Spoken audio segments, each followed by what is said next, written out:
नमस्कार छात्रों, फिर से एक बार आप सभी का स्वागत है। और पिछले लेक्चर तक हम हमारे पाठ्यक्रम में लगाई हुई जो पहली एकांकी है डॉक्टर राम कुमार वर्मा द्वारा लिखित प्रतिशोध, इस एकांकी के बारे में चर्चा कर रहे हैं।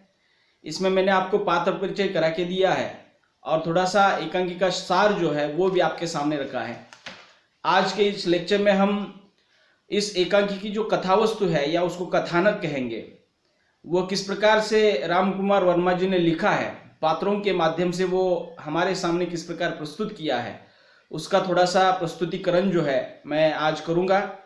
इसमें हमें ये भी दिखाई देगा कि राम कुमार वर्मा की जो शैली है या पात्रों के माध्यम से वो घटना को किस प्रकार हमारे सामने जो है साकार रूप में प्रस्तुत करते हैं।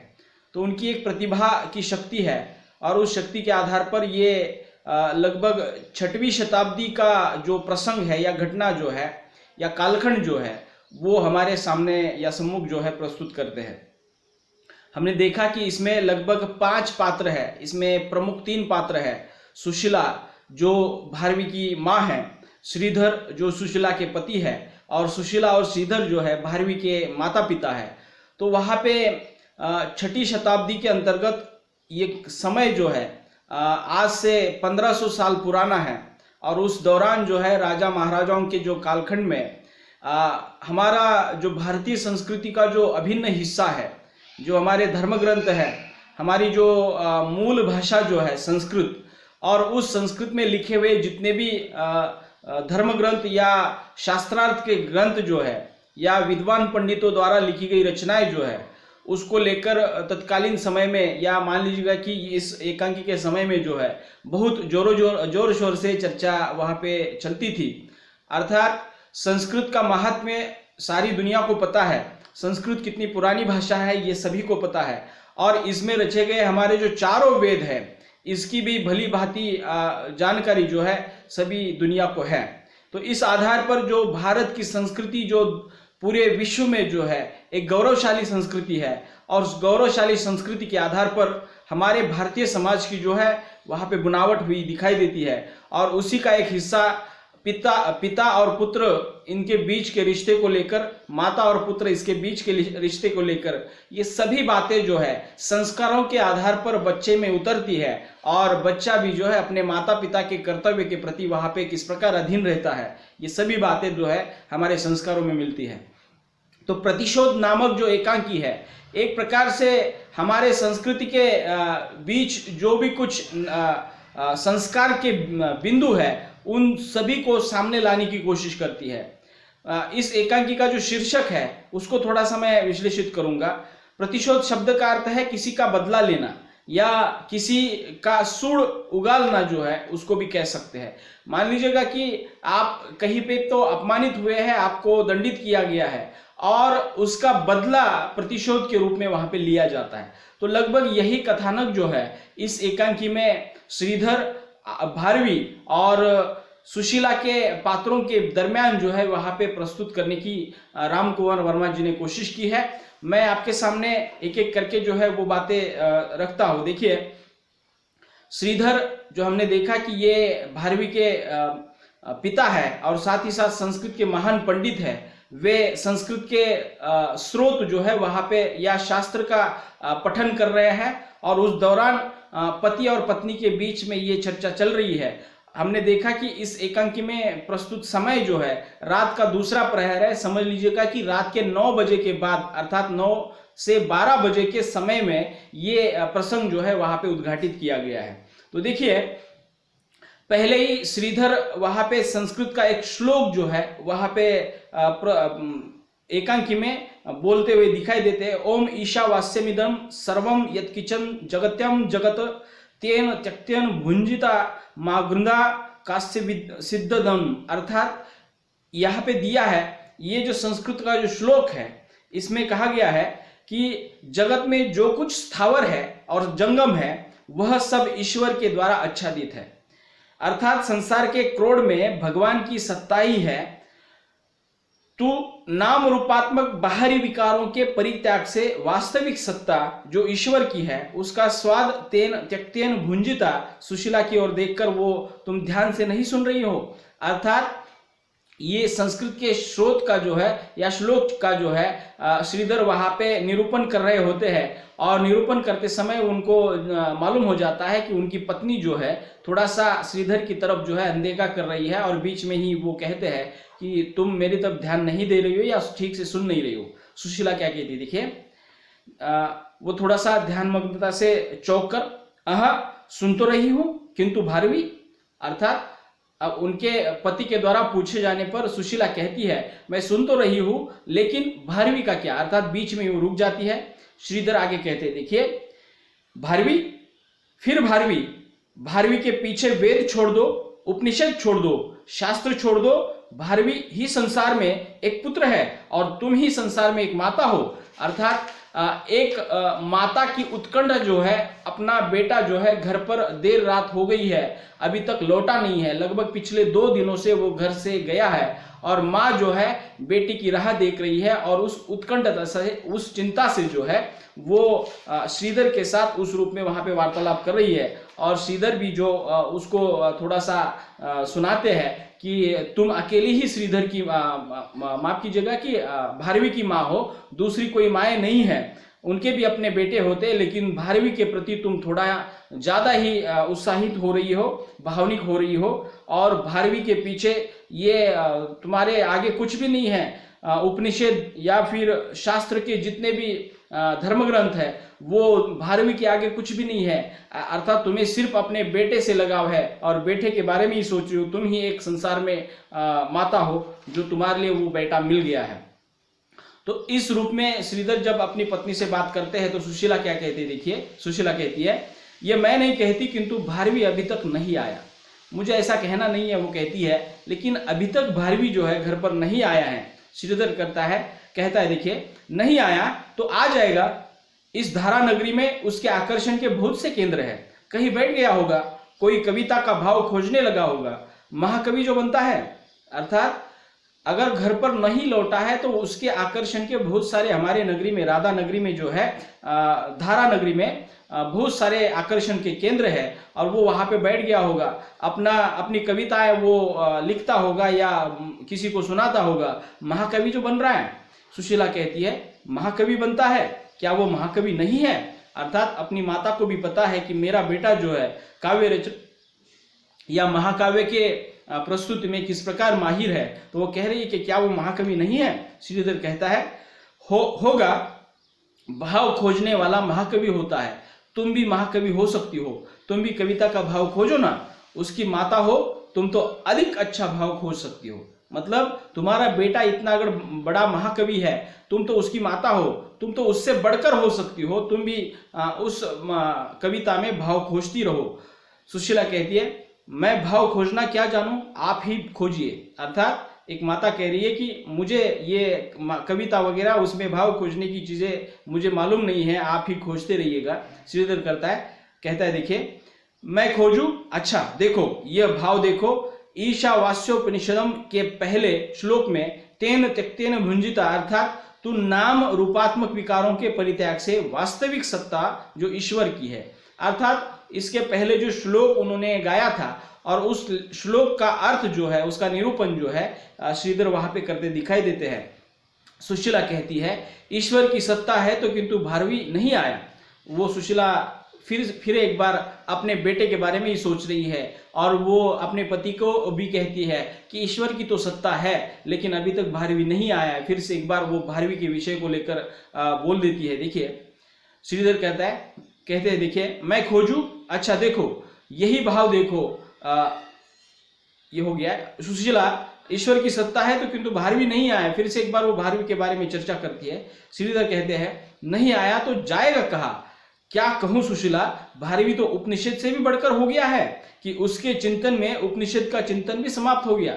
अर्थात एक माँ को जो है अपने बेटे की आस लगी हुई है, पिछले 2 दिनों से वो घर पर नहीं आया है, उसको ज्यादा कुछ सूझ नहीं रहा है, और श्रीधर कहते हैं कि तुम्हारे बेटे के सामने ये उपनिषद वगैरह जो ग्रंथ है वो कुछ भी नहीं है। अर्थात उपनिषद का चिंतन के बजाय तुम अपने बेटे की भारवी के रूप में रट लगाई हुई हो। सुशीला कहती है होने दीजिए, माता के हृदय से बढ़कर कोई शास्त्र नहीं है।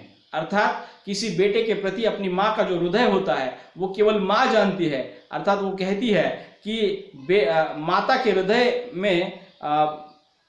माता के हृदय में अपने बेटे के प्रति जो प्रेम होता है उससे बढ़कर कोई शास्त्र नहीं होता, ऐसी सुशीला वहां पे कहती है। श्रीधर कहते देखिए, ठीक है, और फिर तुम्हारा भारवी है कवि, कवि समय पर शासन करता है। श्रीधर उसकी बात मान लेते हैं और अपने बेटे की जो पहचान है कवि के तौर पर उसको भी वो बोलते हैं, कहते हैं कि तुम्हारा बेटा कवि है और कवि जो होता है वो समय पर शासन करता है, अर्थात समय के आगे चलता है, समय को चलाता है। इस प्रकार वो अपने बेटे की प्रशंसा कर रहे हैं। समय उस पर शासन नहीं करता, अर्थात जो समय है वो कवि पर शासन नहीं कर सकता। दिवस और रात्रि के उज्जवल और शाम रंग वाले समय के जो नेत्र है उनमें कवि दृष्टि बनकर विचरण करता है। मतलब दिन और रात में वो फंसता नहीं है, वो एक प्रकार से उस पर शासन करता है। वह घर और बाहर में क्या अंतर समझता हो, अर्थात एक कवि जो है घर में भी वही देखता है जो बाहर देखता है और बाहर भी वही देखता है जो घर में देखता है। अर्थात घर और बाहर में कवि जो है अंतर नहीं करता, वह समस्त संसार को अपने में देखता है और अपने में समस्त संसार को, अर्थात समस्त संसार को अपने में देखता है और संसार को अपने में देखता है। तो ये कवि की जो विशिष्टता है, जो योग्यता है, वो श्रीधर वहां पे सुशीला को बता रहे हैं। कवि संसार में रहकर भी संसार से परे हो जाता है, मतलब कवि इस संसार में मौजूद तो होते हैं लेकिन संसार से परे की बात वो कहते हैं या उनको वो सभी बातें जो है ज्ञात होती है। अर्थात कवि के बारे में ये श्रीधर जी ने कहा है। सुशीला कहती है देखिए, तो क्या भारवी कवि बनकर मेरा पुत्र नहीं रहा, अर्थात अगर वो कवि बना है, इतना बड़ा महाकवि बना है, तो क्या वो मेरा पुत्र नहीं रहा। श्रीधर कहते हैं पुत्र तो है ही किंतु वह संसार का जनक भी है, अर्थात संसार का निर्माता है। संसार में क्या नया करना है, क्या लाना है, क्या निर्माण करना है, ये भी अभी वो सोचने लगा है। जनक अपनी कल्पना से वह न जाने कितने संसार के समूह का निर्माण कर सकता है। मतलब श्रीधर कहते हैं कि उसकी प्रतिभा के बल पर, उसकी कल्पना शक्ति के आधार पर वो बहुत सारे संसारों का निर्माण कर सकता है। सुशीला कहती है तो क्या कल्पना से वह अपनी माता का भी निर्माण कर सकता है, अर्थात उसके पास इतनी बड़ी ताकत है संसारों का निर्माण करने की, तो क्या उसके लिए अपनी माता का भी वो निर्माण कर सकता है। और वह करे भी तो कर ले, किंतु संसार में उसकी एक ही माता रहेगी और एक ही जननी रहेगी और मैं वो रहूंगी। मैं भारवी की केवल एक माता है और मैं ही हूं। और वो कह रही है कि भले ही मेरा बेटा बहुत बड़ा कवि हो गया है, महाकवि हो गया है, उसकी प्रतिभा के बल पर उसने बहुत सारा कुछ लिखा गया है, बहुत कुछ निर्माण किया है, बहुत सारे संसारों का निर्माण वो कर सकता है, लेकिन वो मेरे जैसी माँ जो है निर्माण नहीं कर सकता। अर्थात वो कर भी पाए तो लेकिन उसके लिए मेरे जैसी माँ जो है दूसरी तीसरी कोई नहीं है, मैं अकेली उसकी माँ हूं। श्रीधर कहते हैं हाँ माता तो तुम ही हो, किसी दिन शास्त्रार्थ करके देख लेना। अर्थात शास्त्रार्थ मतलब ये है कि हमारे धर्म ग्रंथों में जो भी कुछ विद्वान पंडितों ने जो भी बातें लिखी है उन बातों के आधार पर हमें संसार में किस प्रकार से जीना है, किस प्रकार से रहना है, ये जो कुछ शास्त्रार्थ की बातें जो कही गई है उसके आधार पर अगर हम अपने जीवन में अनुसरण करते हैं तो समझ लीजिएगा कि हम ईश्वर प्राप्ति की ओर या संसार में मौजूद जो बाकी चीजें हैं उसमें ज्यादा ध्यान नहीं देते। हम जो बहुत सारे जो महाराज लोग होते हैं कीर्तन करते हैं तो वो वही बताते हैं कि ईश्वर नाम के आगे बाकी सब चीजें जो है व्यर्थ है। लगभग वही बातें जो है शास्त्रार्थ में हमारे धर्म ग्रंथों में वहां पे की है। ये दुनिया सभी मिथ्या है, अर्थात गलत है, झूठी फरेब है। ये सभी बातें जो है जब हम धर्म ग्रंथों की बातों को पढ़ेंगे एक प्रकार से हम इस दुनिया से नीरस हो जाते हैं और निस्वार्थ रूप से हम ईश्वर की आराधना करने लगते हैं। तो वो श्रीधर वहां पे सुशीला को कह रहे हैं कि तुम एक बार शास्त्रार्थ करके देख लो, तुम्हें पता चल जाएगा तुम माता हो या नहीं। सुशीला कहती है शास्त्रार्थ के नियमों में माता का हृदय नहीं बांधा जा सकता। अर्थात शास्त्र में जो भी कुछ लिखा गया है, शास्त्र में जितने भी कायदे कानून लिखे गए हैं उसमें माता का हृदय जो है नहीं बांधा जा सकता। शास्त्र में सिद्धांत है, प्रेरणा नहीं है। अर्थात माता के पास प्रेरणा होती है, शास्त्र के पास सिद्धांत होते हैं।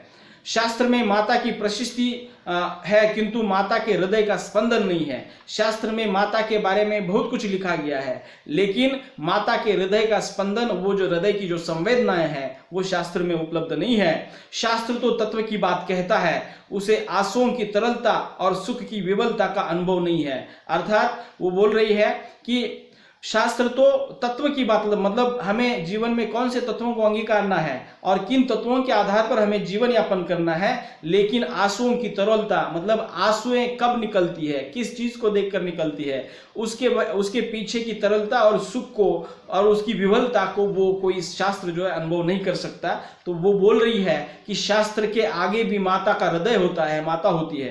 तो श्रीधर कहते, देखिए, माँ के आंसुओं की तरलता और सुख की विवलता का अनुभव पुत्र करता है। अर्थात ये जो अनुभव की बातें हैं, आंसुओं की तरलता और सुख की विवलता, ये तो स्वयं पुत्र करेगा। सुशीला कहती है अवश्य करता है, क्रिया की प्रतिक्रिया तो होती ही है। मतलब जहां पे क्रिया होती है उसकी प्रतिक्रिया के रूप में कुछ तो होता ही है। जब बेटे को दर्द होता है तो माँ को भी दर्द होता है, जब बेटे को खुशी होती है तो माँ को भी खुशी होती है। ये क्रिया प्रतिक्रिया वाली जो बात है तो वो चलती रहती है, ऐसा सुशीला श्रीधर को बता रही है। श्रीधर कहते, देखिए, तो देख लूंगा उसकी विवलता, तुम इस विवलता से ऊपर उठो, शास्त्र का चिंतन करो।